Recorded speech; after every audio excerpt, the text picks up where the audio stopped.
They say, if you don't like it, move it to America. That line, I've heard it at pubs, on Facebook, in my comment section, on other channels' comment section, in the media, from smug politicians and everyday Australians who think freedom is just a punchline now. And it usually said with a laugh like, I should be ashamed of wanting basic rights. Like I'm the problem for speaking up. But here is the thing. I'm not the one who's given up on Australia. They are. I'm not the one that's going to go anywhere. And if you feel the same, if you're tired of being told to shut up or get out, well, this video is for you because this is my home and I've got something to say. The lie that they push is this, that you don't deserve to be heard unless you agree with them. That real Australians don't complain. That fighting for your rights is somehow makes you un-Australian. What complete rubbish. They tell you, if you want guns, go to America. If you believe in freedom, maybe you don't even belong here. And if you don't trust the government, well, then you're a conspiracy theorist. But let's be clear, wanting to protect your rights doesn't make you extreme. Not one. No, not at all. It makes you a citizen who actually gives a damn. And here's the twist.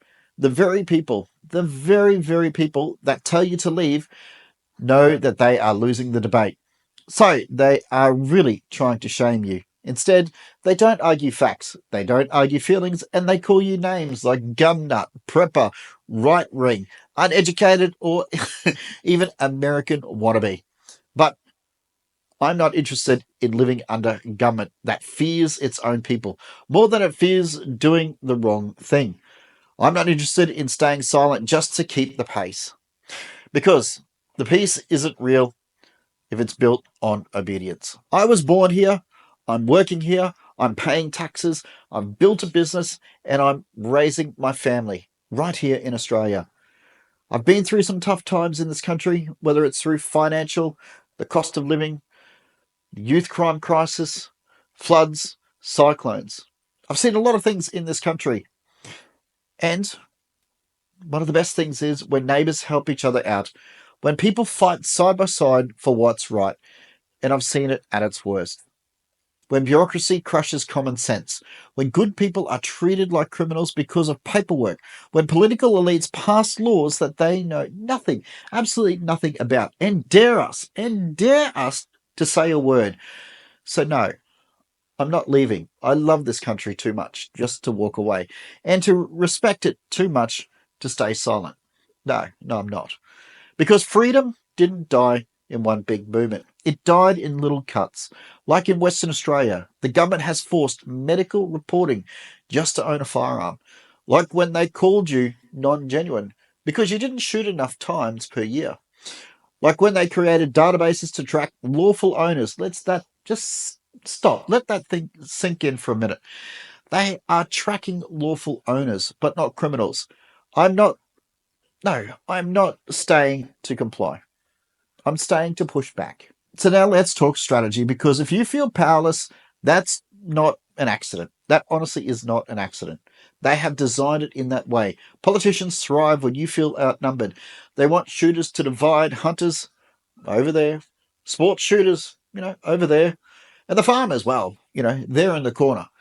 They want you to feel confused and exhausted, overwhelmed, because when you don't know how the system works, you are very easy to manage. They tell you your vote doesn't count, that you're just one person. That is how things have always been. But it's not true. It honestly isn't true. You are not outnumbered. You are not out organized. And when we understand, that's right, when we understand the system and we know how to vote and how to pressure and how to show up, everything changes. So I know that election is over. The results are in. And like it or not, we've got this government. We've got this government for the next 3 years.